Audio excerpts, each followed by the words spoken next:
Hello students, मेरा नाम है आशु वर्मा और आज हम लोग अपने इलेक्ट्रिसिटी एंड मैग्नेटिज्म के कोर्स के अगले टॉपिक पर या अगले लेक्चर पर बात करने वाले हैं। अभी तक हम लोगों ने कूलॉम्स लॉ पढ़ा और वेक्टर्स पर भी मैंने डेडिकेटेड लेक्चर बना दिए। वेक्टर्स पढ़ लिया, सुपरपोजिशन थ्योरम पढ़ ली, पर अभी तक हम लोगों ने उनका थ्योरेटिकल पोर्शन पढ़ा है। आज हम लोग उनको अप्लाई करेंगे। अप्लाई करने का मतलब आज हम लोग उनका न्यूमेरिकल पोर्शन पढ़ने वाले हैं। तो सबसे पहले हम लोग मैं आपको स्ट्रक्चर बता देता हूँ। देखिए, मैं कोई भी अगर कॉन्सेप्ट आपको पढ़ाऊँगा तो उसके बाद हम लोग जब उनके न्यूमेरिकल प्रॉब्लम्स पर आएंगे तो मैं आपको न्यूमेरिकल प्रॉब्लम्स दो पार्ट्स में कराऊंगा।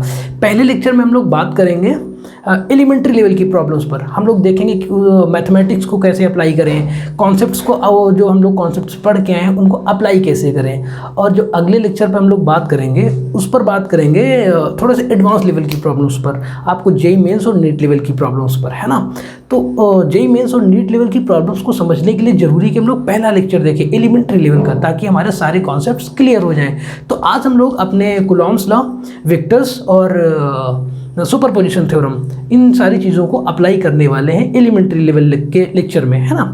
तो आइए हम लोग देखते हैं कि आज हम लोग देखिए तीन प्रॉब्लम्स को डिस्कस करने वाले हैं। पहली प्रॉब्लम में हम लोग सीखेंगे कि वेक्टर्स के कंपोनेंट्स कैसे करते हैं, कैसे वेक्टर्स के कंपोनेंट वेक्टर्स को ऐड कैसे करेंगे, है ना। हम लोग सुपरपोजिशन थ्योरम को अप्लाई करना सीखेंगे और ये सारी चीज़ें हम लोग आज सीखने वाले हैं।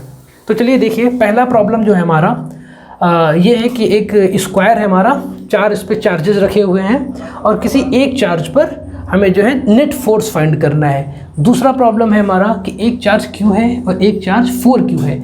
हमें एक ऐसा चार्ज यहाँ पर पता करना है, हमें कोई चार्ज नहीं दिया है, हमें पता करना है कि वो चार्ज हम लोग कहाँ पर पुट करें कि जो पूरा सिस्टम जो है, ये सिस्टम और जो सिस्टम रखेंगे हम एक चार्ज अलग से, वो तीनों सिस्टम्स, तीनों चार्जेस का सिस्टम क्या हो जाए, इक्विलिब्रियम में हो जाए। मीन्स उनके बीच में कोई फोर्स ना लगे, वो अगर हम लोग छोड़ दें चार्जेस को, वो इधर उधर भागे ना, वो रुके हुए रहें वहीं पर, स्टेबल कंडीशन में रहें।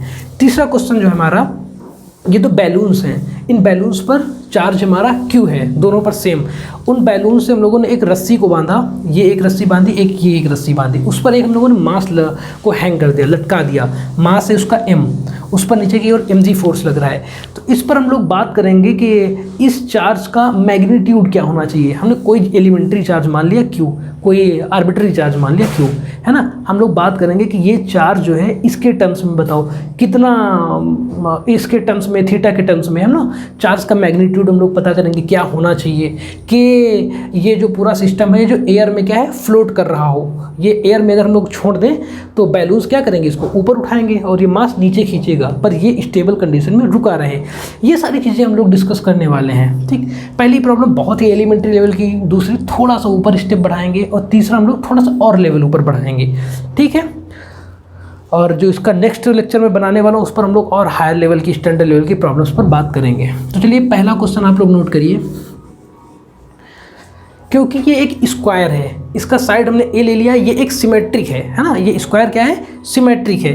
तो स्क्वायर सिमेट्रिक होता ही है। तो जितना चार्ज इस पर होगा इन तीन की वजह से, उतना ही चार्ज इस पर होगा इन तीन की वजह से, उतना ही इस पर होगा इन तीन की वजह से। तो किसी एक चार्ज पर हम लोग अगर बात कर लें तो समझ लो सब पूरा सिस्टम कंप्लीट हो गया, है ना।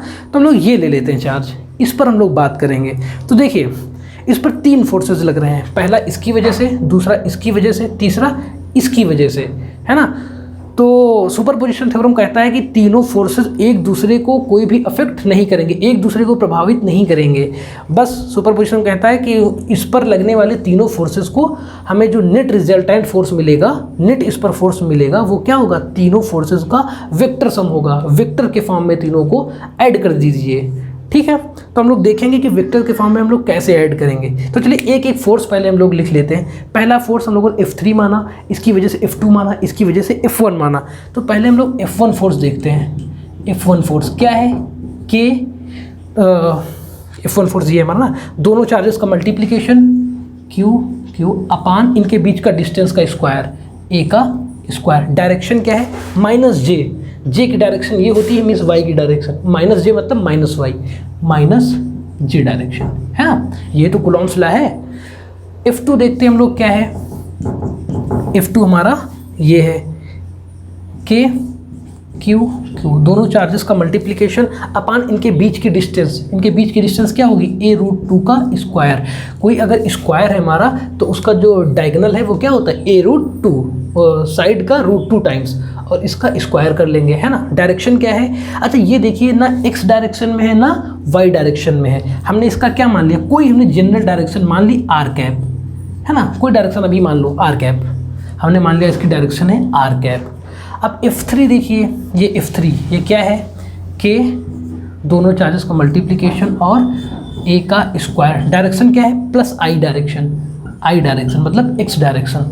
अब हमारा जो वेक्टर्स को ऐड करने का तरीका है, एक बार आप समझ लीजिए, हम पूरी फिजिक्स में वेक्टर्स को ऐड करने का तरीका यही है। हम लोग 90% केसेस में देखेंगे कि वेक्टर्स को हम लोग ऐड करने का, हमारा जो कुछ स्पेशल केसेस हैं जहाँ पे हम लोग ऐसा नहीं करते, बस 95 केसेस में 90 केसेस में % केसेस में ऐसा ही करेंगे। हम लोग जो वेक्टर एक्स वाई की डायरेक्शन में नहीं है उसको एक्स वाई डायरेक्शन में ब्रेक करेंगे, उसका कंपोनेंट लेंगे कि एक्स डायरेक्शन में उसका कंपोनेंट क्या है। तो अब बात आती है कंपोनेंट। देखिए ये स्टैंडर्ड प्रोसेस है, आपको एक बार सीख लेना है कि कंपोनेंट्स करते कैसे हैं। देखिए इस वेक्टर को, कोई भी वेक्टर है जो एक्स वाई में नहीं है उसको एक्स वाई में ब्रेक करना है हमें। पहले सबसे पहला काम एक्स वाई में ब्रेक करिए, इसको वाई में ब्रेक करिए और एक्स में ब्रेक करिए, ठीक है। देखिए ब्रेक करने का तरीका मैं यहाँ पे बना देता हूँ इसको। ये F2 है हमारा r कैप की डायरेक्शन है, ये हमारा y डायरेक्शन है, ये हमारा x डायरेक्शन है, y माइनस वाई है ना, माइनस वाई, और ये x डायरेक्शन है। क्या करना है हमें, दोनों एक्सिस पहले ड्रॉ करिए एक्स वाई। अब दोनों एक्सिस पर इस वेक्टर के स्टार्टिंग पॉइंट से परपेंडिकुलर ड्रॉ करिए। देखिए इस पर भी परपेंडिकुलर ड्रॉ करिए, है ना। जिस एक्सिस से एंगल दिया हुआ है उस वेक्टर का वो ले लीजिए। देखिए हमने एक ये एक्सिस मान लिया कि वाई से एंगल दिया हुआ है ना। अब एंगल्स तो आपको समझ में आ रहे होंगे, ये 90 डिग्री होता है, हाफ इसका 45 डिग्री हो जाएगा। सिमेट्रिक है तो दोनों 45 होंगे। इसके सामने का एंगल ये 45, इसके सामने का एंगल ये 45, है ना। अब हमें ये एक कोई एंगल हम लोगों ने ले लिया। अब समझिए ये y कंपोनेंट, इसको हम लोगों ने मान लिया Fy, इसका F2 का जो y कंपोनेंट है वो Fy है और x कंपोनेंट है Fx। आप देखिए इस ट्रायंगल में ले लीजिए, आप इस ट्रायंगल में cos थीटा लगाइए।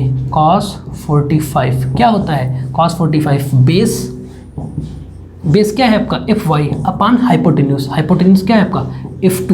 अब देखिए Fy आपका क्या हो जाएगा, F2 cos 45 और cos 45 क्या होता है 1/√2। तो F2/√2 किस डायरेक्शन में, -j डायरेक्शन में। समझ गए आप।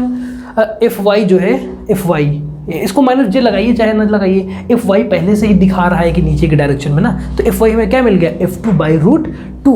अब Fx हमें पता होना चाहिए। अब इसी एंगल में sin थीटा लगाइए। देखिए Fx ये है, देखिए जस्ट वही भी तो पैरेलल है, मैग्नीट्यूड लंबाई भी उतनी है, तो इतना ही ये, इतना ही साइड ये। साइन थीटा लगाइए, साइन 45 क्या होगा, ये लंब ये होता है Fx अपान क्या हाइपोटेन्यूस F2।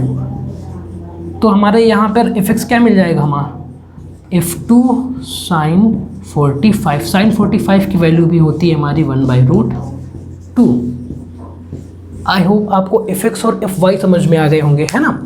तो हमारा टास्क पूरा हो गया। जो वेक्टर एक स्टैंडर्ड डायरेक्शन में नहीं था उसको हम लोगों ने क्या कर लिया, एक्स और वाई डायरेक्शन में ब्रेक कर लिया, ठीक। अब ऐड करने का हमारा आता है तरीका। तो हमें ऐड करने के जो तरीका है वेक्टर्स को ऐड करने का, एक्स की डायरेक्शन के सारे वेक्टर्स एक्स में ऐड कर लीजिए, वाई की डायरेक्शन के सारे वेक्टर्स वाई में ऐड करिए। पहले देखिए मैं इसे रफ कर देता हूँ, हाँ। देखिए एक्स की डायरेक्शन में कितने इस पे फोर्सेस हो गए, F नेट x क्या हो गया, एक तो ये पहले से ही था इसी डायरेक्शन में, k q² अपान a², q² अपान q का मल्टीप्लिकेशन q² हो गया अपान a²। अच्छा अब आई कैप लिखने की ज़रूरत नहीं है क्योंकि मैंने पहले ही लिख दिया F नेट x डायरेक्शन। अगर डायरेक्शन ना ये x ना लिखते तो यहाँ पे आई कैप लगा के बताना होता हमें ना कि आई की डायरेक्शन में। अगर हम लोगों ने F नेट x लिख दिया इसका मतलब हम लोगों का x डायरेक्शन पहले से ही ले रहे हैं, बार बार लिखने की ज़रूरत नहीं है। ये प्लस हमें एक और फोर्स मिल गया x डायरेक्शन में, इसका कंपोनेंट कितना मिला F2 का अपान √2। F2 है क्या, देखिए ये F2 है ना, ये हमारा q² अपान अच्छा ए रूट 2 का स्क्वायर क्या हो जाएगा, ए स्क्वायर और रूट 2 का स्क्वायर हो जाएगा 2, है ना, 2 आगे ले आइए, अपान रूट 2 टाइम्स इसका रूट 2। ठीक, ये नेट हमारा फोर्स मिल गया एक्स की डायरेक्शन में। अब हमें चाहिए एफ नेट वाई की डायरेक्शन में। देखिए पहले तो एक स्टैंडर्ड हमारा जो वाई की डायरेक्शन में था ही नीचे की ओर F1 क्या है हमारा, के क्यू स्क्वायर अपान ए स्क्वायर। मैंने फिर से बताया आपको, अब माइनस जे लगाने की ज़रूरत नहीं है क्योंकि एफ नेट वाई लिख दिया नीचे की ओर, मतलब पहले से हम लोगों ने दिखा दिया एफ नेट वाई हमारा जो है नीचे की ओर ले रहे हैं, तो हम लोग ऐसे ही जोड़ देंगे इनको ना, एफ नेट वाई ये प्लस इसका वाई कंपोनेंट क्या है, इसका वाई कंपोनेंट ये है F two by root two. F2 की वैल्यू रखिए इसमें अपान रूट 2 टाइम्स मल्टीप्लाई कराइए तो क्या हो जाएगा, K Q square upon 2a square root 2, इतना ही आएगा, है ना। अब देखिए क्या करना है हमें, इन दोनों को ऐड कर लीजिए। वैसे रफ़ कर देता हूँ थोड़ा सा, सॉरी मेरा रफ़ करने वाला कहाँ चला गया, चलिए ठीक है, इन दोनों को ऐड करिए, इनको मैं रफ़ कर देता हूँ ना। देखिए क्या मिलेगा हमें, एफ नेट एक्स की डायरेक्शन में क्या मिल गया, के क्यू स्क्वायर अपान ए स्क्वायर को हम लोगों ने कॉमन ले लिया, है ना। अंदर क्या मिला, यहाँ पर मिला हमें 1 प्लस के क्यू स्क्वायर अपान ए स्क्वायर चला गया कॉमन, क्या बचा 1 अपान 2 रूट 2। एफ नेट वाई देखिए क्या आया, एफ नेट वाई क्या आया, के क्यू स्क्वायर अपान ए स्क्वायर कॉमन ले लिया, के क्यू स्क्वायर अपान ए स्क्वायर क्या बचा अंदर 1 प्लस 1 अपान 2 रूट 2। देखिए आप दोनों की डायरेक्शन में एफ एक्स और एफ वाई में मैग्नीट्यूड दोनों का क्या है, इक्वल है ना। देखिए ये हमारा हो गया एफ नेट एक्स, ये हो गया हमारा एफ नेट वाई, है ना, एफ नेट एक्स और एफ नेट वाई। अब याद करिए आप लोगों को मैंने दो वेक्टर्स को ऐड करने का तरीका बताया था। अगर हमारे कोई ये वेक्टर्स हैं ए वेक्टर बी वेक्टर, अगर आप लोगों ने वेक्टर का पोर्शन नहीं पढ़ा है और आप लोगों को डाउट आ रहा है कैसे करेंगे, तो आप वेक्टर का मेरा पहले लेक्चर देखिए, आपको डिस्क्रिप्शन में लिंक मिल जाएगा। ए वेक्टर बी वेक्टर मैंने बताया था, एक वेक्टर को आप फिक्स रखिए, ए को फिक्स मान लिया, बी को उठा के ए के सिरे से जोड़ दीजिए। देखिए इस डायरेक्शन में है, इसको उठा के यहाँ पर रख दीजिए। ए का जो लास्ट पोर्शन है इससे बी का स्टार्टिंग पोर्शन रखिए और इसी डायरेक्शन में लाके जोड़ दीजिए, है ना। अब जो दोनों का रिजल्टेंट वेक्टर होगा, फाइनल वेक्टर, वो क्या मिलता है हमें, यहाँ से इसको मिला दीजिए, ये हमारा हो गया आर वेक्टर, रिजल्टेंट वेक्टर। इसको लिखेंगे ए वेक्टर प्लस बी वेक्टर, है ना। अब इन दोनों वेक्टर्स का हमें क्या लिखना है, ये एक हमारा वेक्टर हो गया एक्स की डायरेक्शन में और एक हमारा ये वेक्टर हो गया वाई की डायरेक्शन में। इसका रिजल्टेंट आप कैसे लिख सकते हैं, देखिए ये वेक्टर हमारा हो गया ऐसा, ये वेक्टर हमारा हो गया ऐसा, इनको ऐड करना है तो इसको फिक्स्ड रखिए, इसको लगा दीजिए नीचे, तो रिजल्टेंट हमारा क्या आ जाएगा ऐसा। तो इसका जो रिजल्टेंट है वो किस डायरेक्शन में आएगा, इस डायरेक्शन में। चलिए देखिए वेक्टर्स को ऐड करना मैंने आपको एक बार और रिवाइज करवा दिया।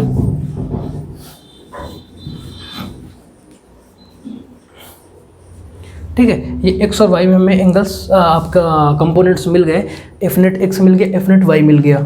इधर की ओर इतना फोर्स है, इधर की ओर इतना फोर्स है, तो हमारा प्रॉब्लम यहीं पे पूरा सॉल्व हो जाता है। अब अगर इनका रिजल्टेंट फोर्स कहें, रिजल्टेंट एफ आर, रिजल्टेंट ये क्या होगा,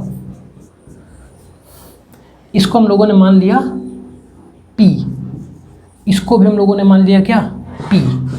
ठीक, अब देखिए P I plus P minus J, है ना। अब मैंने किसी भी वेक्टर का क्या आपको निकालना बताया था, रिजल्टेंट मैंने बताया था अगर कोई वेक्टर है P एक्स आई प्लस वाई जे प्लस जेड के कैप, तो P का जो मैग्नीट्यूड होता है वो क्या होता है, अंडर रूट तीनों कंपोनेंट का स्क्वायर कर लेते हैं हम लोग, है ना, तीनों कंपोनेंट्स का स्क्वायर। तो इसमें क्या कर लेंगे, इन दोनों का एफ आर, इनका दोनों का स्क्वायर कर लेंगे, P square plus P square क्या मिल जाएगा, रूट 2 मल्टीप्लाइड बाई पी। आप पी की वैल्यू रख देंगे यहाँ पर, ये पी की वैल्यू है, दोनों की सेम ही है ना, पी की वैल्यू रख देंगे, आपको इस पर लगने वाला नेट फोर्स की वैल्यू पता चल जाएगी।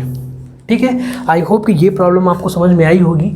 आप लोगों ने वेक्टर्स का कंपोनेंट करना सीखा, मैंने आपको थीटा साइन थीटा करके दिखा दिया, आप लोगों को बता दिया कि वेक्टर्स को, कोई वेक्टर को हम लोग पहले एक्स वाई में डिवाइड कर लेंगे, फिर हम लोग टोटल एक्स निकाल लेंगे, टोटल वाई के डायरेक्शन में निकाल लेंगे, है ना। फिर एक्स वाई में मिल गया, अब हमारा आई कैप मिल गया, जे कैप मिल गया।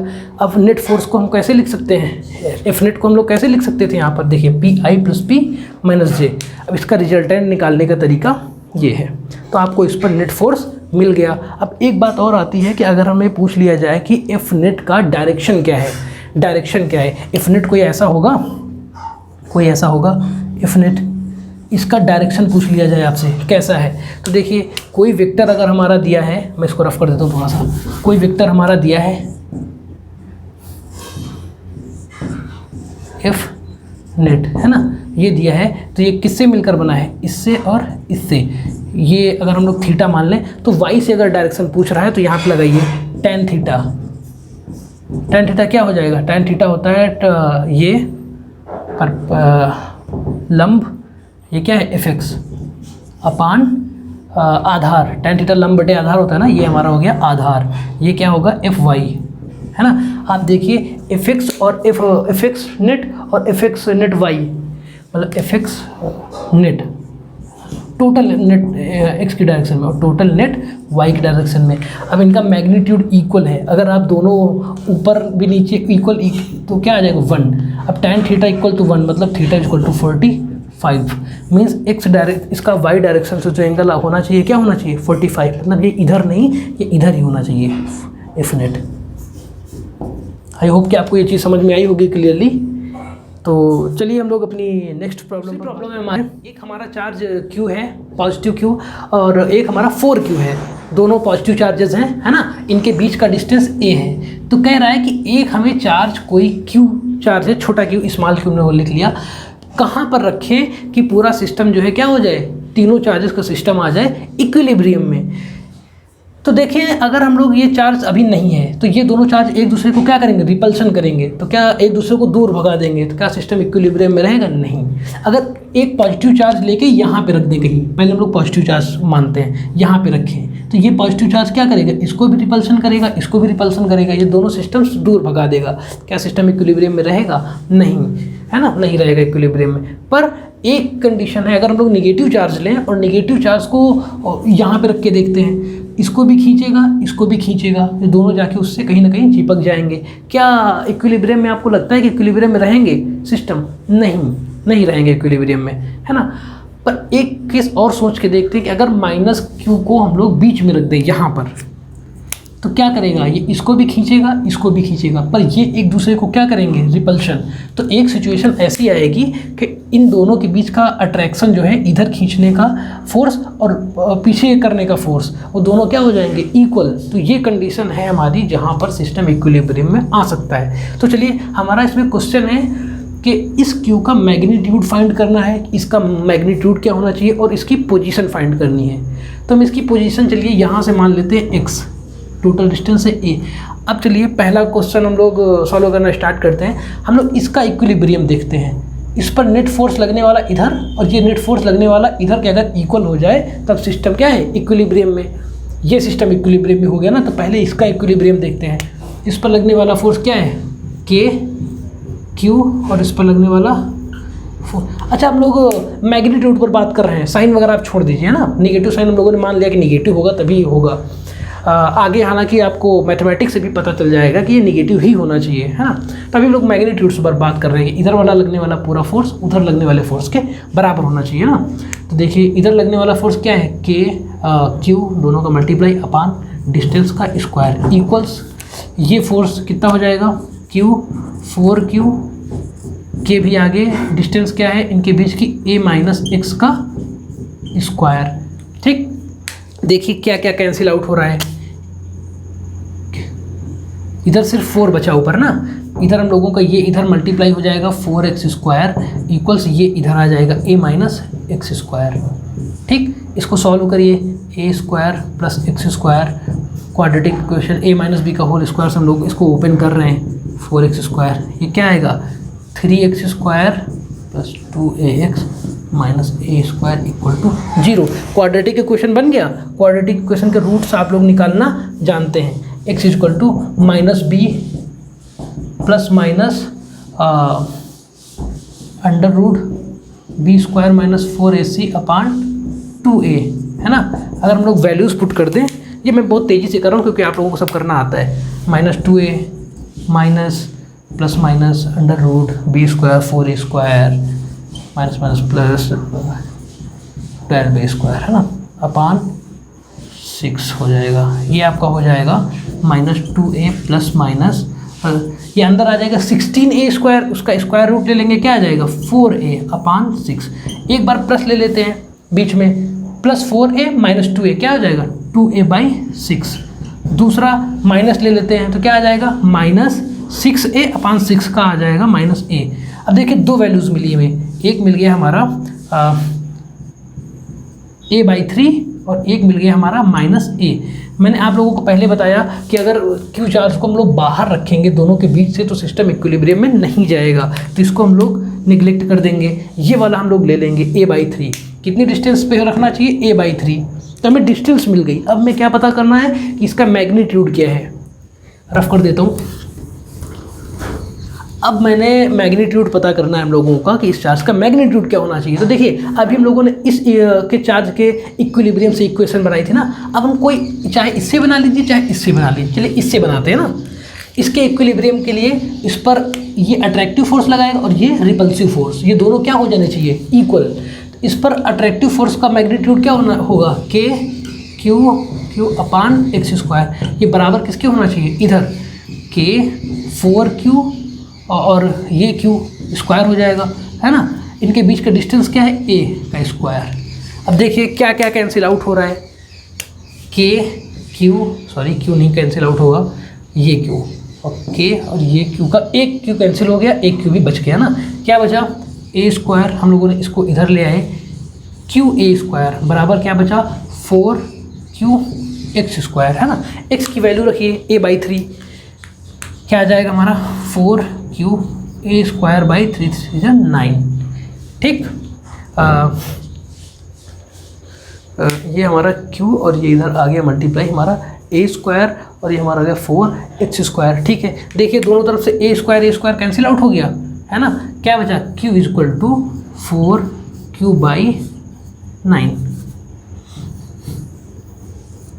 मैग्नीट्यूड क्या होना चाहिए हमारा 4q/9। अच्छा आप लोग सोच रहे होंगे कि यहाँ पे माइनस आना चाहिए, बताना चाहिए मैथमेटिक्स ना। अगर हम लोग देखो यहाँ पे मैग्नीट्यूड से लेके सॉल्व किए हैं, अगर आप प्रॉपर साइन के साथ रख के सॉल्व करते तो q की वैल्यू जो आती है यहाँ पर -4q/9। तो मैथमेटिक्स से भी आपको साइन मिल जाएगा और हम लोगों ने डायरेक्ट लॉजिक लगा के किया तो लॉजिक से भी और जल्दी सॉल्व हो गया। कम्पिटिटिव लेवल पर आपको कुछ लॉजिक यूज़ कर लीजिए, पूरी मैथमेटिक्स से मत सॉल्व करिए ना, नहीं लंबा हो जाएगा प्रोसेस। तो बस आपको मैग्नीट्यूड मिल गया और इसकी लोकेशन मिल गई। चलिए आते हैं अपनी थर्ड प्रॉब्लम पर। आई होप कि आपको क्लियर है। अगर आपको कोई डाउट है तो आप नीचे कमेंट सेक्शन में कमेंट करके मुझसे पूछ सकते हैं, ठीक है। मैं आपको डाउट वहीं पर क्लियर कर दूंगा, या फिर आप मुझे मेल कर सकते हैं, मैंने अपना मेल का भी लिंक दे रखा है नीचे, या फिर आप मुझे जाके इंस्टाग्राम पे मेरे ऑफिशियल इंस्टाग्राम का मैंने लिंक दे रखा है, आप वहाँ पर जाके मुझसे डिस्कशन कर सकते हैं। तीसरा प्रॉब्लम है, ये थोड़ा सा और इंटरेस्टिंग प्रॉब्लम है, तो देखते हैं हम लोग क्या करने वाले हैं भाई। ये हमारा एक बैलून है, ये बैलून है ना। इस पर चार्ज Q है, इस पर चार्ज Q है। इन दोनों को हम लोग रस्सियों से बांध दिया हम लोगों ने, एक मास M, तो इस पर ये मास M है तो इस पर लगने वाला फोर्स नीचे की ओर क्या हो जाएगा mg। कह रहा है कि हमारा जो एयर है ये कोई एंगल थीटा है, ये हमारा है ना, ये हमारा टेंशन इस पर लगेगा T। ये तो मैकेनिक्स की प्रॉब्लम है, टेंशन वगैरह आप लोगों ने सब पढ़ ही रखा है, ठीक है। हम लोगों ने मान लिया ये डिस्टेंस कितनी है x। ठीक, कह रहा है कि इस बैलून में हम लोगों ने हाइड्रोजन H2 गैस भर दी। कौन सी गैस, H2, है ना। और इसका जो हमारा डेंसिटी है वो है ρH2। ठीक, हमने मान लिया ρH2 और यहाँ पर जो एयर है उसका ρA मान लिया, इसका ρH मान लेते हैं, अच्छा लगेगा देखने में, है ना, ब्यूटीफुल लगने वाला है। तो इसका एयर जो है यहाँ पर बाहर सब भरी हुई, उसका ρA डेंसिटी मान लिया, इसका जो है अंदर जो है उसका रो एच मान लिया। अब कह रहा है कि हमें आपको बताना है चार्ज, बताइए कि ये चार्ज कितना होना चाहिए कि ये जो सिस्टम है ये नीचे की ओर खींचेगा और ये एयर भरी हुई बैलून में, बैलून कैसा है अगर उसमें एयर भर दो तो ऊपर की ओर उठता है। तो कहता है कि ये सिस्टम जो है एयर में इक्विलिब्रियम में रहे, ना तो नीचे जाए ना तो ऊपर जाए, इस कंडीशन में है। तो हमें चार्जेस बताओ, दोनों चार्जेस, ठीक है। तो चलिए हम लोग स्टार्ट करते हैं निकालना, और हमें चार्जेस बताने हैं दोनों पर। और एक हमें और क्वेश्चन है, इसमें थोड़ा सा और इंटरेस्टिंग बना लेते हैं इस क्वेश्चन को ना। दूसरा हमें बताना है कि इस का वॉल्यूम क्या होना चाहिए, इन दोनों बैलून्स का वॉल्यूम क्या होना चाहिए। दोनों का वॉल्यूम भी सेम है पर होना कितना चाहिए, है ना। अब सोचिए अगर बैलून्स छोटे छोटे हैं तो वो क्या इसका वेट को कवर कर पाएंगे, नहीं, नीचे गिर जाएंगे। वॉल्यूम बड़े हैं तो ऊपर की ओर उठा पाएंगे, है ना। तो वॉल्यूम निकालना है हमें, और दूसरा क्या निकालना है, हमें निकालना है चार्जेस। तो चलिए देखते हैं, इसके इक्विलिब्रियम पे बात करिए पहले। इस पर नेट फोर्स क्या लग रहा है नीचे, mg, ये किसके बराबर होना चाहिए। इस पर देखिए, ये मैंने एक इमेजिनरी लाइन ड्रॉ की है ना, ये कोई रस्सी वगैरह नहीं है। टी का ये कंपोनेंट cos थीटा और ये भी कंपोनेंट cos थीटा, कितना हो जाएगा 2t cos theta. Equation first हम लोगों ने इसको मान लिया है ना, 2t cos थीटा, ठीक है। दूसरी इक्वेशन हम लोग बनाते हैं, इस पर ज़रा देखिए क्या होने वाला है हमारा। ये हमारा हो गया 2t cos थीटा और 2t cos थीटा बराबर mg। चलिए ठीक है, दूसरा आप क्वेश्चन देखिए।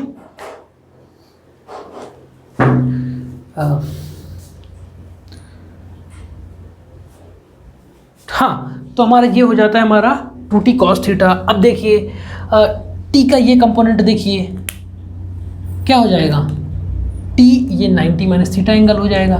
तो ये जो कंपोनेंट हो जाएगा हमारा t sine theta, t sine theta, ये बराबर का है कौन, ये इधर की ओर इसको खींचेगा, t का ये कंपोनेंट इधर की ओर खींचेगा और ये t का कंपोनेंट दोनों को इधर खींचेगा।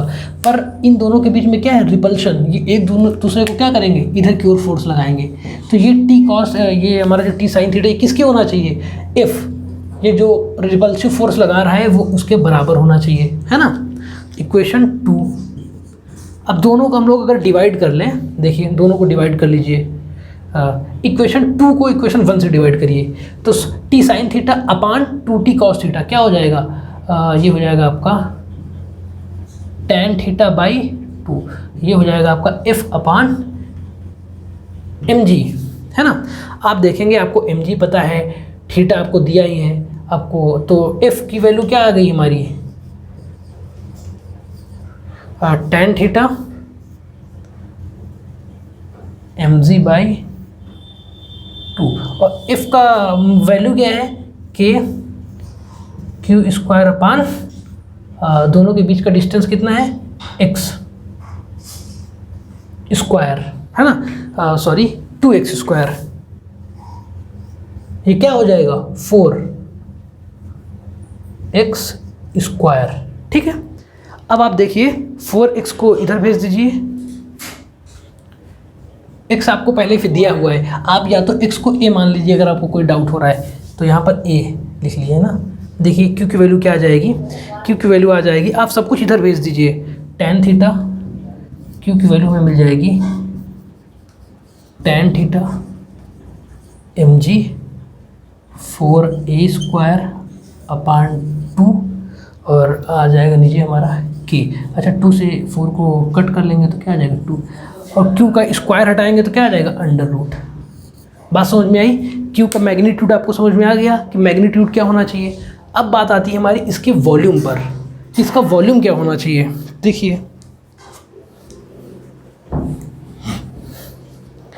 अभी हम लोगों ने इसका इक्विलिब्रियम लिखा था, है ना। अब ज़रा इस पर फोकस करिए, हमने मान लिया इसका वॉल्यूम क्या है v, देखिए इसका वॉल्यूम v है, इस पर नेट फोर्स क्या लगेगा, इस पर नेट फोर्स लगेगा इसका मास को क्या लिखेंगे v, और इसके अंदर जो वो भरा हुआ है हमारा गैस, उसका मास मल्टीप्लाइड बाय डेंसिटी, है ना। ये हो गया m हमारा, और ये मल्टीप्लाइड हो गया m, लिखते हैं ना हम लोग वॉल्यूम और डेंसिटी, तो मास इंटू जी नीचे की ओर, ठीक। और दूसरा क्या आ गया प्लस ये देखिए ये थीटा है तो ये भी थीटा होगा, तो टी का कॉस थीटा,